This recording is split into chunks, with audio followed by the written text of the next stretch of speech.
ଯେଉଁ ଘରେ ରହିଲେ କେବେ ବି ହୁଏନି ଉନ୍ନତି। ଜାଣନ୍ତୁ ଓ ମାନନ୍ତୁ। ଆଚାର୍ଯ୍ୟ ଚାଣକ୍ୟ ତାଙ୍କ ଜୀବନର କାଳରେ ଅନେକ ପ୍ରକାରର ନୀତି ଉପରେ ରଚନା କରିଛନ୍ତି।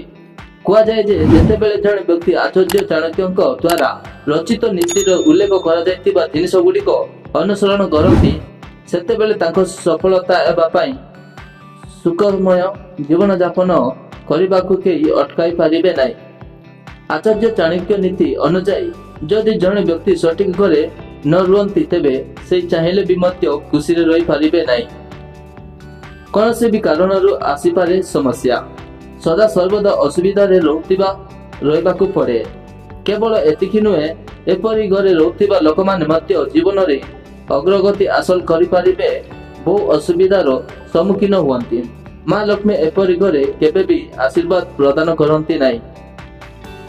ଯେଉଁ ଘରେ ମୂର୍ଖ ବ୍ୟକ୍ତିଙ୍କୁ ସମ୍ମାନ ଦିଆଯାଏ, ଆଚାର୍ଯ୍ୟ ଚାଣକ୍ୟ ନୀତି ଅନୁଯାୟୀ ମା ଲକ୍ଷ୍ମୀ ସେହି ଘରକୁ କେବେ ଆଶୀର୍ବାଦ ପ୍ରଦାନ କରନ୍ତି ନାହିଁ, ଯେଉଁଠାରେ ଜଣେ ମୂର୍ଖ ବ୍ୟକ୍ତିଙ୍କୁ ମାନ ଓ ସମ୍ମାନ ଦିଆଯାଏ।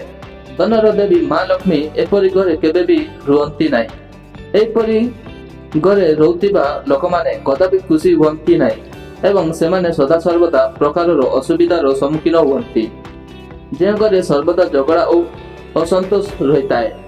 ଆଚାର୍ଯ୍ୟ ଚାଣକ୍ୟ ନୀତିକୁ ଯଦି ବିଶ୍ୱାସ କରାଯାଏ, ତେବେ ଯେତେ ପରିଶ୍ରମ କଲେ ମଧ୍ୟ ଗୃହରେ କୌଣସି ଅଗ୍ରଗତି ହୁଏ ନାହିଁ। ଯେଉଁ ଘରେ ସର୍ବଦା ଝଗଡ଼ା ଓ ଅଶାନ୍ତ ବାତାବରଣ ରହିଥାଏ, ମା ଲକ୍ଷ୍ମୀ କେବେ ବି ସେହି ଘରେ ରୁହନ୍ତି ନାହିଁ। ଯେଉଁ ଘରେ ସର୍ବଦା ଅଶାନ୍ତି ବାତାବରଣ ଥାଏ, ଏହି କାରଣରୁ ଟଙ୍କା ମଧ୍ୟ ଘରେ କେବେ ବି ରହେ ନାହିଁ।